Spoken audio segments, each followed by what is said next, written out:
If you're blending a family and it doesn't feel magical yet, welcome. You're normal. Blended family isn't a vibe. It's two entire worlds trying to live in one kitchen, and a very noisy kitchen if you're at our house. And if you're trying to force that we're a happy family now thing, your kids will smell that like desperation, like a bloodhound. But today we're giving you the real blending part, the part that happens inside the house, and the framework we use from our book, The Family Board Meeting, to become an actual us. Yeah, and again, the family board meeting in our book, a lot of you know, it was written on a whim. And we thought that us and a few of our friends would read it, but we put in content there that had really had a potent effect in creating a really positive environment for our blended family. And, you know, if you'd said it was going to be a Wall Street Journal bestseller, I would have said, you're crazy.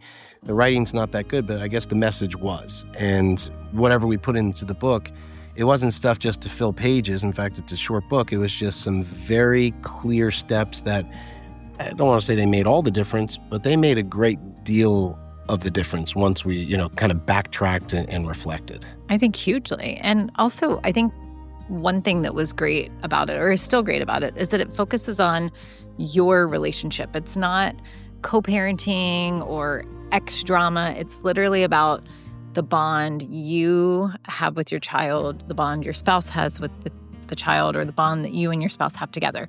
So it's about just hyper-focusing on the growth and nothing external. It's not like outside noise or anything external, just who lives there together, the blending, the bonding. Yeah, well, and so let's give an example for me. Our two oldest, they didn't know me. You know what I mean? They came to me at 7 and 5. And so how do you get trust? How do you get them to open up? I'd say the number one step that we found was one-on-one time. I mean, they had a great relationship with you, a closeness to you. So if it was always all of us together, first of all, there could be sibling rivalry, who's getting the attention. Well, and they would see you as a sibling, like you would be an ultimate threat, understandably. And sure. I think that's one thing is like adults can love easily, the bonding, you have all these like feelings and it's a totally different focus. Whereas when children come in, they're thinking, well, I need to know that I'm safe. I need to know that I'm secure. I need to know that nothing is going to change with my primary person just because you show up. Yeah. And I think the straightest line from A to B on that is one-on-one time. And it so rarely happens because, first of all, I don't think people take the time or they don't set the initiative to do it. Because especially if you're running around with a few kids, a couple of businesses, career, it just doesn't happen.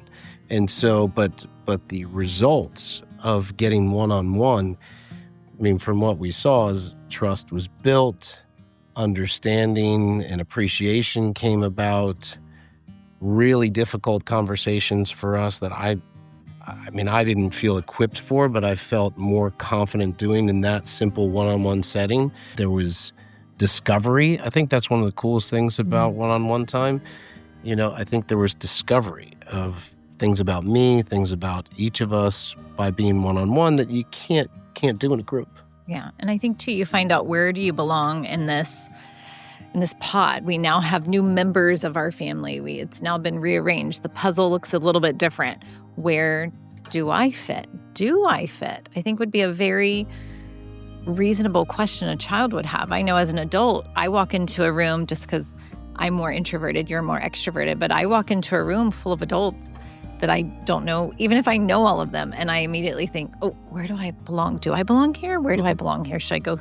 And I just think that not knowing where you belong is an unsettling feeling, and there's so much transition in blending that establishing like where you belong and that you are safe and you're chosen and we're all still first, primary. Yes. And I think getting one-on-one with the person is absolutely key. You also have to make sure that you have cleared the way of distractions. That was one of my biggest mistakes. I'd be trying to deepen a relationship while taking an email and a text. That doesn't work. That's an awful way to do it. And they don't feel ready to open up to you then, nor do they feel obligated. They also feel like, oh man, even if they kind of like you, which I think they kind of liked me right away, but they might say, oh, he's too busy. It's almost like an instant letdown, like, oh, I wish, but he's too busy, or she's too busy. And that's a terrible stage to set, that's for sure. And I say all the time, I think the boys didn't know if you were there to see me or to see them. They were like, oh, my playmate's here. And so they really felt like they had a place at the table. So you definitely would have your like busy brain on more often than not, right? You would have the buzz in your pocket or the computer screen up, or even just you had open tabs going in your mind because you would be somewhere else and you wouldn't be fully present. But it was really important for us, and it's one of our 3 steps in the book, is tech fasting. These moments that you have of connection, of date night, of board meeting days, they have to be done without electronics. You can't always be interrupted in the middle of that deep, meaningful connection time, getting to know each other, making sure that the person that's sitting with you knows that they belong, that they know that they're most important. And you always tell that story of Maggie thinking you were mad at her one day. Oof. And you weren't. You got bad news from work. On the trampoline. And I should have never been on my phone. And she intuited that she felt what was going on inside you and immediately thought, well, I'm the mirror standing here. It must be me. And I know I felt that so many times in our marriage, being on date night and thinking, oh, he doesn't want to be here because he's so distracted. Yeah. Or feeling like, oh, I put a little extra shine on, but he doesn't even notice. And it's not because you don't care or because you don't want to be there. It's because all of the other stuff just busies it up. No, and you want to have deep, safe, gentle connection with your spouse, with your kids. I'm a passionate, warrior-like entrepreneur sometimes, and that guy's got to stay separate, especially when I was first getting into a blended family situation. That you got to keep the peas separate from the carrots on that one, because it can come across at the wrong times and in the wrong ways, just like that. Or it doesn't feel safe or secure for children that are trying to figure out if they are. No, and you set the bad example, too. I mean, we didn't have this because we formed our family much younger. But, we've worked with lots of people that we've coached, and they've stepped into either an adoptive or a step-parent role. And with teens, preteens, teens. And if you're trying to connect with them, again, the first step, I think, always has to be taken by the bigger person, which should be the parent. Absolutely. And I mean, that's the hierarchy, and that's the courage you have to have. And if you're setting that example of always being on your phone, and you're now stepping into a blended family with teens, well, what kind of example are you setting? And they're gonna retreat further into their own tech world at that point. You have to start with you. But I do think, I can only imagine, an adult comes into a situation where there's teenagers. We've definitely heard this before. And the teens are like, you can't tell me what to do. Well, you're on your phone all the time, right? And that's a lot of like, yeah. Well, whose team are you on? Are you alienating me? Are you bringing me close? And it's like, but all my friends live on this phone. You're just some guy that just showed up and you're on your phone all the time. Yeah. So, well, and that's not fun, and there's not a perfect solution to that. But a first step of mitigating that is setting the example. It just is. The odds are the best with setting the example. And we saw that with our own family. And that's really important to not forget that it's not going to be a perfect science, but you set the stage, you set the example, and you're also going to probably see more things. If you're always on your effing phone, there's things you might not notice. There's body language you might not see where they're feeling down or excited about something, or they're into something. There's these opportunities. If you put your phone down, they might be really excited about something, or they might be showing body language that they're down or frustrated. And that's where you could actually step in at a time they really need someone gently. But if you're buried in your phone, or you're thinking through something because a text just came through and you're never truly available, you can't, have that tech fast to open up, man, you miss some great opportunities. I think in the beginning, I definitely missed some opportunities. Well, speaking of missed opportunities, couldn't see what was right in front of me. Yeah. And I think, speaking of missed opportunities, not taking the space. So I know that, again, being a little bit more introverted, I might say or think things in my mind, but I get a little too uncomfortable to say them out loud. Unless it's maybe something more superficial that doesn't require so much vulnerability on my part.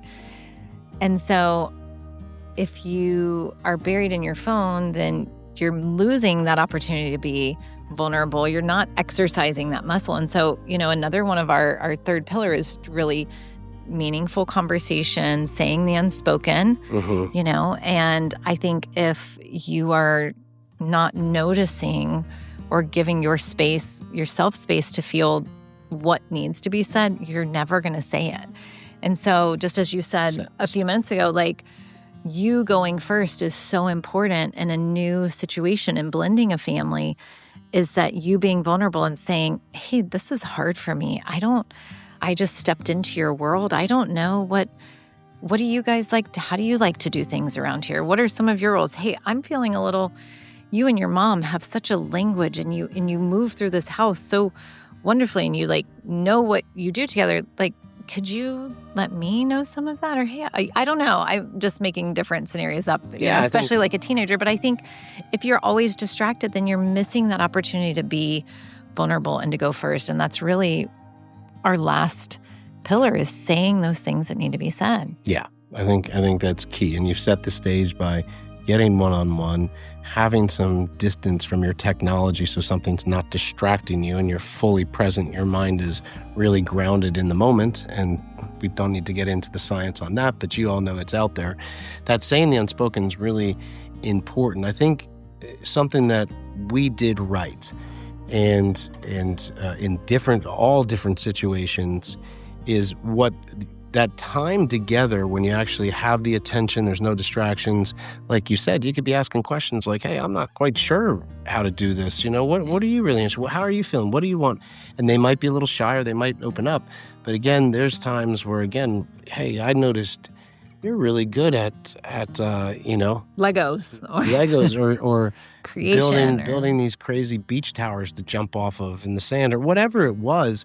When you gave a genuine compliment or sometimes apologized, like, hey, I've been meaning to get together with you for the last few weeks and it has been absolutely slammed. It's really important to me that I have time with you and I'm sorry it's taken so long. Or sorry if I haven't seen a great apology. Where those were, I can actually go back and see mental movies of when I did that and it clicked something through where a 7-year-old or a 5-year-old will all of a sudden something happens. I can't explain exactly, but... And it's funny you say that because now that we know the power of a sincere apology, I think of all the times that I should have offered one, if that makes sense. I don't know. No, there's like definitely the random more things times that I I should think, have. oh gosh, but I do think sometimes, again, being more introverted, I just think, oh, I think it, I feel it, oh, but I'm afraid to say it. And I think that's probably a place that I could use a little muscle strengthening on. Sure. But I think that we probably did it more than we gave ourselves credit for, and that's come directly from the kids. There's actually a joke behind that. Probably shouldn't get into that now. But, you're really good at apologizing. Yeah, I'm really good at apologizing because I always mess up. Still not good enough. Yeah, but there was one thing I was saying that we did not do. We did not speak bad of other parental counterparts. And no matter how much, if we were in agreement or they weren't a part of our life, whether it's from adoptive or step or whatever you want to say, if you speak bad and you say, yeah, but you have no idea I have all of these facts and scenarios and situations, that's fine. If you speak badly about another parental counterpart that you might still be co-parenting with, or maybe is even out of the picture, or where adoption came from, you will put a pressure and a guilt and a shame on the child, which is the last thing you want to do. And that's why it's not about the external. It's just about what's in your own home and what's between you and the other person, nothing external. So that's really what today is about what's happening in your internal blending structure in your own home, in your own loud kitchen. Yes. So you talk one-on-one, game changer. Absolute, cheat sheet, A to B line. That has made such a difference, having one-on-one time with each member of our family, especially being blended and starting already behind the 8 ball with timing, with the years already passed. turning off technology, and then choosing the right words during it. Don't spend that to talk down on the child, bring up issues if you have any with other parental counterparts. Use it to encourage them, tell stories, apologize. Be vulnerable. Give sincere compliments. That's going to go a long way. Again, those were some of my best memories. Best being able parts to of do blending. That. Yeah, yes. And I think that's the hard lines, because it's not easy. Yeah, it's definitely it's still not easy. Not easy, but worthwhile. But I think that the more we get feedback, because we're past a certain point, not with all, we've restarted with blending at 4, but now with, sons in their 20s now, they've given us feedback of saying, hey, it's good that you did this. And so I think that's why we have such conviction, because we're at a test phase that's been gone through and it seemed to have worked. And then we can get back in the lab and do it all over again, right? Yeah, we're starting again. All right. So besides wearing earmuffs indoors to soften the noise. Loud in the beginning. I know, and they're so loud still. But I remember you said that. You were like, it's just really loud. That was your biggest blending trouble, the volume. Yes. And getting past gas on all the time. Two little boys. Another story. So what do you, an overall recap? Start small. This is, some people are going to say, they're going to watch this. You might watch this video and go, yeah, but what else? Stop, slow down, take a breath. Or it's got to be harder than that. Yeah, try what we're talking about. I kept to these things and I saw extremely successful results for our family. And so start small. You're going to feel like you're drinking out of an open fire hydrant. You're not going to get a perfect result. That's not what this is about. Drop that perfection and pressure you're putting on yourself, and you're probably going to start to see results. But consistency in putting these to work and allowing yourself to make mistakes, that's absolutely key. And I think that you'd be shocked. You might feel like you got flat tires right now, but in 4 to 6 weeks of putting these things to work, you could feel a totally different grounding and foundation within, the family, that you might go, geez, we never use the word blended. It's only on videos like this. We said, you're right. It's like, oh, hello, this is our blended family. Like it, because but it's a nice word to say, like there's not strong, strict lines. I don't know. Not strong, strict, but I don't even think about it unless we're talking about it on this level. Yeah. And so you might be surprised how far you can get in 4, 6, 8 weeks. You're not going to get all the way there. But I know from our experience and working with thousands of other families, this can get you a good distance. Yeah. Comment, blend, and tell us the hardest part for you of blending your family and some of the troubles you've seen, or maybe what we could talk some more on. We'll aim for a video. We'll see what the comments are. Talk to you guys next time.